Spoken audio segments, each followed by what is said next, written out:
Logizmlərlə ümumiyyətlə işlədikdə, bu tip sualları işlədikdə variantlarda bu iki dənə cümlədən kənara çıxan hər hansısa bir cavab onsuz da götürülməyəcək.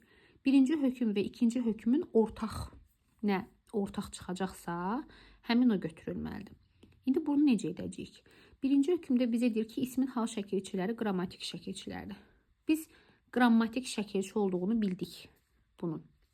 İndi bunu nəyə görə qırmızıya aldım? Çünki fikir verin, burada hal şəkilçisi sözü, burada da hal şəkilçisi sözü var. Bizə bu təkrarçılıq lazım deyil. Dan şəkilçisi çıxışlı haldır. Bizə də bu lazımdır. Deməli, dan qrammatik şəkilçidir. Hal şəkilçisi olduğunu bilirəm. Hal şəkilçilər də qrammatik şəkilçidir. Deməli, dan da qrammatik şəkilçidir. Baxıram cavablara, C-də var. Ahəng qanuna tabe ol. Burada ahəng qanununa danışılmır. Amonimlikdən danışılmır. İsmin hal şəkilçiləri başqa hissələrinə də qoşula bilir. Elə bir şey yoxdur. Yəni, ortaq xüsusiyyət olaraq bu çıxdı.